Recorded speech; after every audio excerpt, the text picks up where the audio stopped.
Hi, my name is Laquilla Johnson, and for my senior project, I will be identifying the importance of teenage leadership throughout the community. It is January 26, 7:42 p.m., and I am located at the Goodwood Library. Today, I will be interviewing my mentor, Ms. Portia Palmer, who is a vendor with iCare. Portia, can you tell Hi. me a little bit about yourself? Well, I work for Department of Children and Family Services, and I deal with a lot more of the administrative duties. However, I do sometimes deal with the case management. Okay. What is leadership? Leadership to me, of course, because I'm prior military, is it's an acronym of LDERSHIP.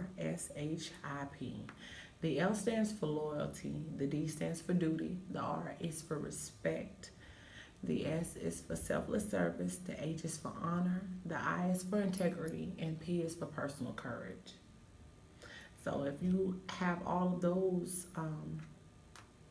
characteristics, then you possess a lot of what leadership requires. Why is leadership important?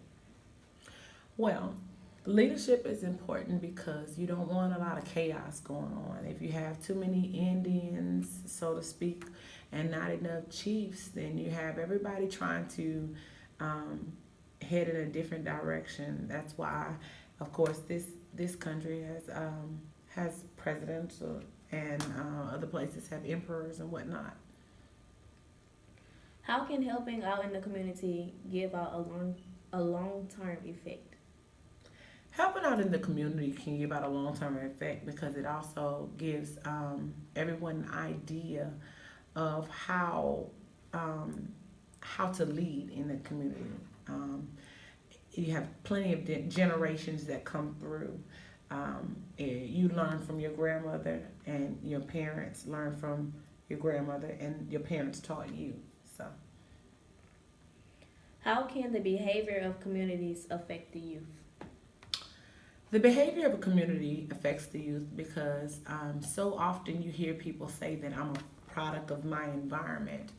So some would believe that if you grew up in a suburban area, community, that you would conduct yourself as those that live in a suburban area. But if you live in some impoverished areas where there are robberies and whatnot, then you probably grow up thinking that it's acceptable to rob someone for what you want versus in what some people feel in suburban communities, going to work and actually obtaining what you need. How can teenagers leading in the community affect the bonds throughout the community?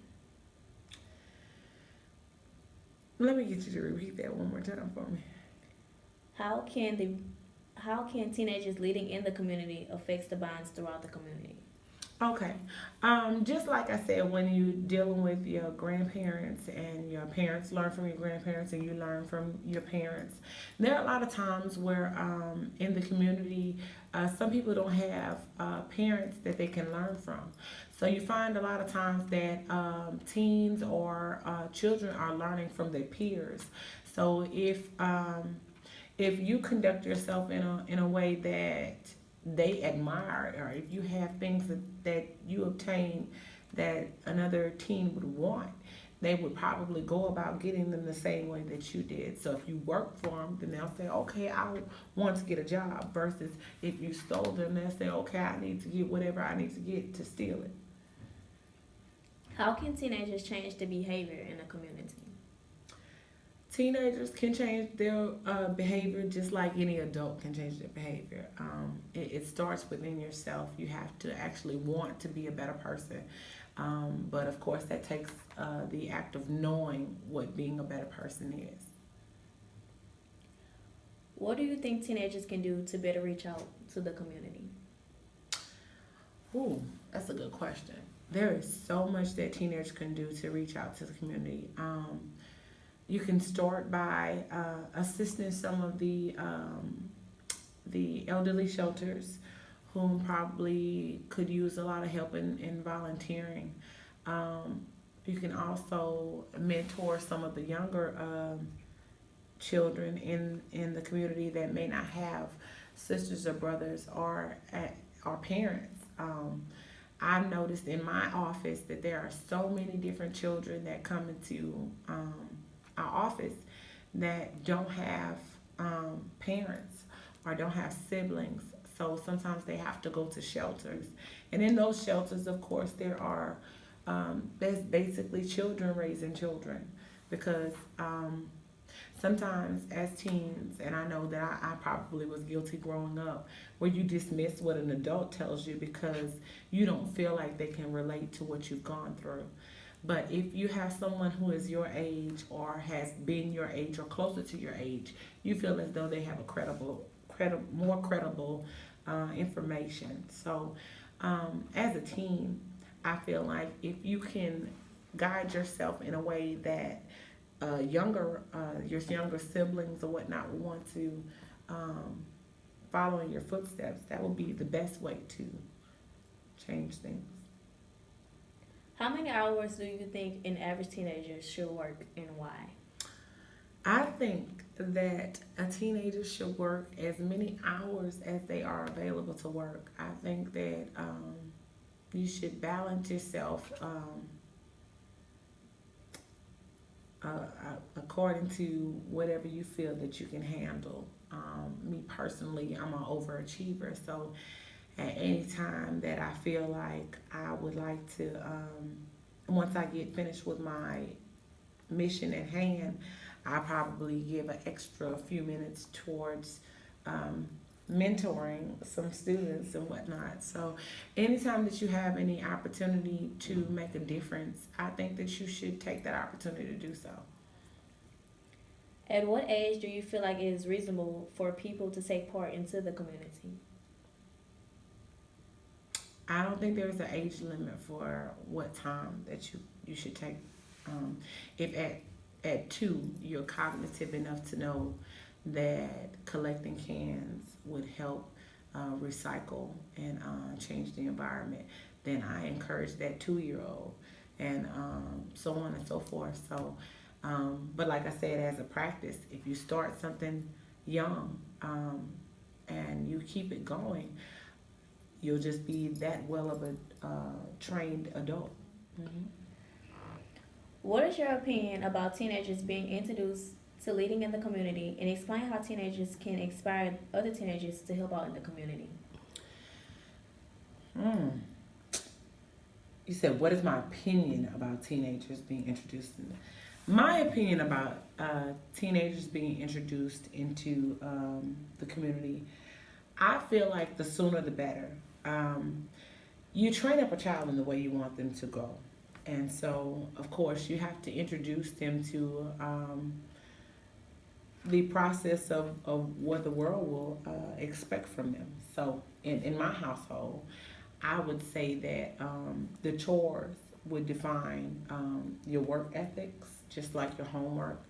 And if you don't complete your chores, then of course you would not get your allowance, which to me would be the way the economy works. So that would be my answer for that one. Okay. Why do you think teens do not want to help out in the community? Well, that question, oh man. I have come to the conclusion that this generation is very self-entitled. There is a lot of spoiling going on where people do not hold their households accountable. I feel as though at this day and age, if you do not make the proper grades, instead of the parent holding the children accountable, they hold the teachers accountable. And that is kind of where we lose focus on a child understanding consequences. And of course, that's why we have the crime rate going up, because that parent has saved them from the consequences of education. Once they're released into the environment as an adult, they don't feel as though they're going to be held accountable for anything, or that they have to pay for anything to advance to the next level. While some may agree with giving participation trophies, I personally am not a fan of that because it gives false entitlement. It makes you feel as though you don't have to do any work to receive any reward. In the community, what age group do you feel causes the negativity behavior and why? I feel as though I'm going to hold everyone accountable. I feel that when you're doing wrong, how old are you? 17. At 17 years old, do you know when you're doing wrong? Yes. And I feel as though because you know that you are doing wrong at 17, then at 33 and 52 and etc. and so on, you know when you're doing wrong. I know that because when I babysat a 2-year-old, and right before he took my brand new watch and stuck it in the toilet, I watched him look left and look right. And he knew that I was coming if I knew what he was doing. But of course, I didn't know he had my watch at the time. But as he was dunking it, he looked left and looked right before he committed whatever he was doing. So that let me further know that if you're cognitive enough to understand that what you're doing is wrong, then it does not matter what your age group is, you should be held accountable. Okay. Is there anything else you would like to add? I would like to add that if at any time you feel like you could make a difference in the world, if you feel as though that someone is in need, it doesn't take anything to be nice to someone. I feel like it's enough negativity going on in this world. And I would ask all of the teenagers at this point, if you see someone that is being bullied, or if you see someone that could use $1 and you have an extra dollar, be nice. It will pay off in the long run. Karma is real. And I feel like paying it forward would very much help this economy all together. If we do something nice, if I do something nice for you, it may inspire you to do something nice for someone else. Don't always do something for the instant gratification for yourself. Do something because it's the right thing to do.